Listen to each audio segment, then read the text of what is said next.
Buenas tardes.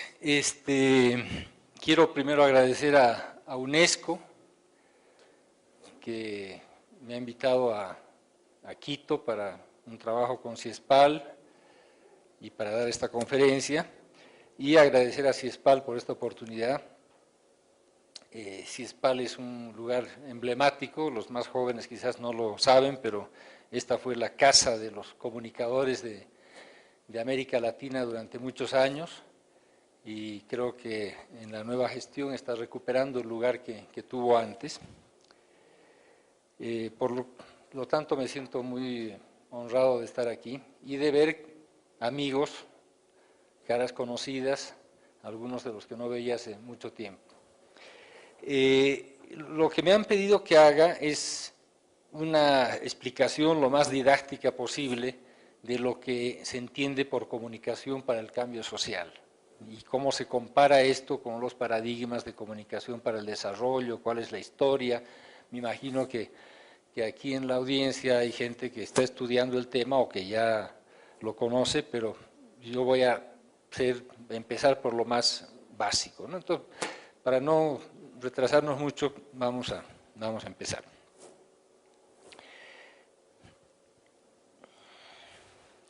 Esta frase yo la seleccioné para empezar esta presentación por el autor que van a ver ahorita, pero me pareció muy interesante eso de que es fácil escribir recetas, lo difícil es comunicarse con la gente. Este es un mundo de recetas, ¿verdad? Todo es A, B, C, 1, 2, 3, todos los esquemas ya están hechos. Curiosamente, el que escribió esto es Franz Kafka, ¿verdad? Que era un tipo que ya sabemos que tenía serios problemas de comunicación, pero que lo diga él me pareció una cosa interesante. Vamos a hacer una mirada a la historia. ¿Cuál es el contexto después de la Segunda Guerra Mundial? Las potencias mundiales están compitiendo en este nuevo tablero de las regiones del tercer mundo por el control del tercer mundo, ¿no? Se dan los casos de las luchas de liberación, procesos de descolonización en África, Asia, América Latina, y se plantea un nuevo paradigma, que es el paradigma del neocolonialismo, que ya no es dominar por la fuerza de las armas, sino más bien a través de la cooperación, la deuda, etcétera, etcétera. Y en ese contexto nacen nuevos paradigmas del desarrollo también. Y es el momento en que se negocian o se conquistan las independencias, sobre todo en los países de África, que fueron los últimos en conquistar sus independencias. Y sucede un fenómeno interesante que es la racionalización de la industria de guerra, es decir, que cuando durante la Segunda Guerra se fabricaban tanques, esas fábricas tenían que seguir fabricando algo, entonces empezaron a fabricar tractores, los aviones de bombarderos se convirtieron en aviones comerciales, en fin, hay una reconversión de la industria de la posguerra. Surge ahí un paradigma desarrollista, ¿no? Una visión paternalista que dice tenemos que eliminar las diferencias entre países ricos y pobres, ¿no? Y la manera como están viendo esa forma de eliminar las diferencias es elevar los ingresos de las familias rurales empobrecidas. Recordemos que el mundo era un mundo rural, que ya no es, ¿verdad? Pero era mayoritariamente rural en ese momento. Esto tenía obviamente un objetivo que era expandir hacia el sur los mercados de consumidores. Había una industria que se había quedado después de la guerra sin poder vender, era necesario elevar el nivel de consumo de los países pobres, si se quiere, para poder hacer que pudieran comprar todos esos objetos y productos, ¿no? Y la tecnología aparece entonces como una solución salvadora, vamos a hablar un poquito más de eso, ¿no? El desarrollo se entiende en ese momento como incremento de la producción, comercio, es un punto de vista totalmente funcionalista, economicista, y no tiene que ver con el desarrollo humano como lo conocemos ahora. Y ese contexto también, en lo que tiene que ver con nuestro tema, la información y la comunicación, es el contexto de la Guerra Fría, o sea, las grandes campañas de información y contrainformación. 50 años después, ¿cuál es el mundo del desarrollo que vemos?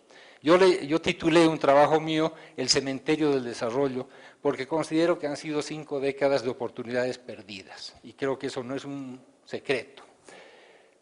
¿Qué vemos? Y lo he visto yo en África, en Asia, en América Latina.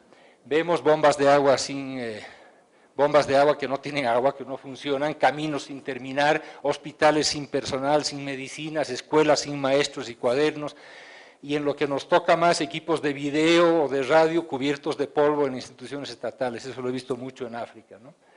Entonces, es una... Y otras cosas, tasas de vacunación que bajan, casos de SIDA que suben, en fin. Plantea realmente lo que René Dumont decía, el mal desarrollo, ¿no? Un desarrollo que estaba yendo durante 50 años en un sentido equivocado. ¿Dónde ponemos la culpa de esto? ¿Los planificadores? Sí, hay corrupción administrativa, una planeación vertical en el desarrollo, no hay diálogo con los beneficiarios, la comunicación está ausente del proceso, hay una arrogancia del saber centralizado de los países del norte, ¿verdad? Pero también hay responsabilidad en las comunidades, ¿no? Tenemos débil organización comunitaria en muchos casos, liderazgos locales ilegítimos, sobre todo en el caso de las tribus, por ejemplo, en África, ¿no? Relaciones de sometimiento a las estructuras de poder, ausencia del sentido de apropiación del desarrollo, que es muy importante para la sostenibilidad, y una incapacidad de expresar los deseos de la comunidad. Entonces, para ilustrar un poquito esto de los deseos de la comunidad, voy a narrarles la historia de un sueño comunitario, ¿no? El donante interpretó de esta manera lo que la comunidad quería. Seguimos. Así fue descrito en el documento del proyecto que se hizo, siempre hay un documento de proyecto. Esto es lo que recomendó un consultor como nosotros, ¿verdad? Seguimos, la agencia de implementación lo diseñó de esta manera. Finalmente así se instaló en la comunidad. Pero esto es lo que la comunidad quería y no pudo comunicarlo. Una cosa muy simple. Un poco este dibujo es una parábola, digamos, de lo que es el mal desarrollo y de las interpretaciones que se hacen cuando no hay diálogo con la comunidad, cuando no se le pregunta a la comunidad. ¿Cuáles son los paradigmas de la comunicación desde los años 50 hasta el 2000, digamos, ¿no? Que siguen vigentes algunos, incluso los más antiguos? Están el grupo de teorías de la modernización, que son las teorías difusionistas, ¿verdad?, que incluyen difusión de innovaciones, mercadeo social, promoción de la salud y lo que es educación y entretenimiento, y están las que proceden de las teorías de la dependencia, todo lo que es la comunicación participativa, comunicación para el desarrollo, alternativa, horizontal, dialógica, etc. Veamos las teorías de la modernización. ¿Cuál era su punto de partida? Es que había un déficit de información que era responsable de la pobreza. Es decir, ellos son pobres porque no saben, esa era la cosa, no tienen información, ¿no? Las culturas tradicionales eran consideradas una barrera para la modernización y el desarrollo. Las teorías de Lerner, cuando hizo su famoso estudio de caso en Turquía, ¿verdad? Si esta gente abandonara sus costumbres, podría acceder a la modernidad.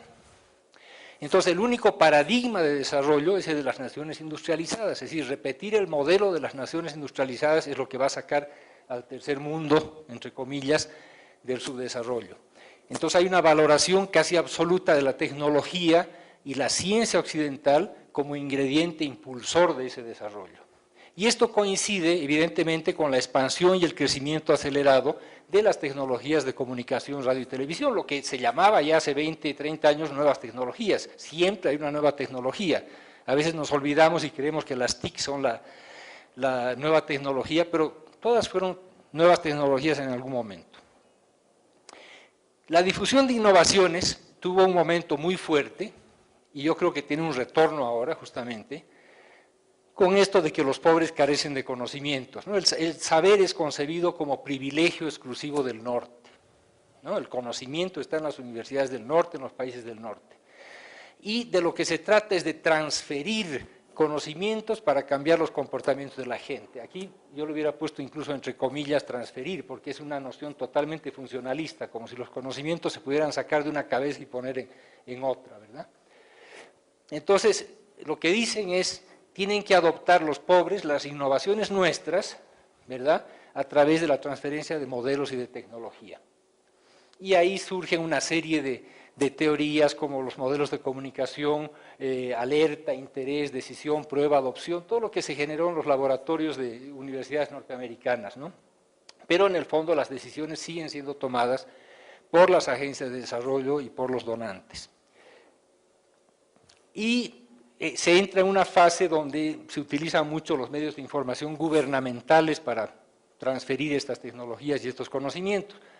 Esto se aplica en un contexto, obviamente, de la agricultura, que era lo más importante, así como ahora la salud, el SIDA y demás parecen ser las prioridades en la agenda internacional. En ese momento era la seguridad alimentaria y la agricultura lo que pesaba más.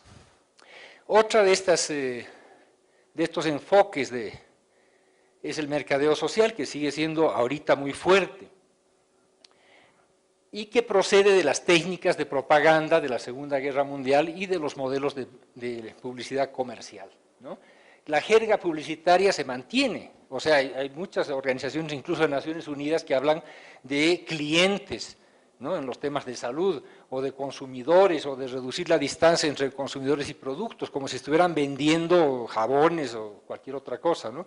Y también la jerga militar, que procede de la Segunda Guerra Mundial, se mantiene. El blanco de nuestra campaña y de nuestras tácticas, ¿verdad?, todo ese lenguaje militar lo siguen usando muchas personas que trabajan en esto de la publicidad. Entonces, hay una influencia muy grande de las teorías del comportamiento, Skinner, la psicología, sobre todo de Estados Unidos, y un uso intensivo de los medios masivos y de la publicidad para convencer. Hay poca atención al contexto cultural local, ¿verdad? Son mensajes generales los que se utilizan, y esto viene acompañado de una autopromoción que es muy sesgada mediante evaluaciones cuantitativas, ¿no? Este spot lo vieron 3 millones de personas porque se difundió en 20 canales o lo que fuera. Ese es un poco el mercadeo social. Quiero decir que toda esta presentación es esquemática, porque de lo que se trata es un poco de mostrar las diferencias. Todas estos enfoques han ido evolucionando con los años y muchos se reclaman ahora participativos, por ejemplo. Yo he hablado con gente que defiende el mercadeo social y me habla en un lenguaje participativo, cosa que hace 20 años era totalmente improbable, ¿no? Bueno, un enfoque diferente, pero que yo lo sigo clasificando dentro de esta ruta, digamos, es la promoción de la salud, que sigue siendo muy fuerte. ¿En qué consiste? Está establecida desde los servicios de salud con una orientación preceptiva, no recetas. El doctor sabe, usted no sabe, el doctor sabe. Entonces, de alguna manera, considera que el comportamiento individual de las personas, de las comunidades, es el que es responsable de la mala salud, de las enfermedades y demás, ¿no? Si ustedes siguen los consejos del doctor, se van a curar. Entonces, se culpa a las víctimas por sus hábitos y se promueven políticas oficiales de salud, lo cual no está para nada mal. El problema es que se olvida todo el contexto social, económico de la pobreza, ¿no? Es decir, no es solamente un problema de información. Y generalmente este tipo de enfoque de promoción de la salud carece de los recursos humanos especializados. La tesis de ellos es: todas las enfermeras, todos los doctores tienen que ser comunicadores, ¿no? Es como si dijéramos: todos los periodistas tienen que saber hacer cirugía del corazón o alguna cosa así. Es decir, se considera la comunicación como un campo que no es especializado, ¿no?, sino como un añadido. Yo escribí, para quienes estén interesados, hace poco se ha publicado en una revista mexicana un artículo largo, de fondo, que titulé justamente "Cuando el doctor no sabe, comentarios críticos sobre la promoción de la salud, comunicación y participación", que se puede bajar gratis de ese vínculo.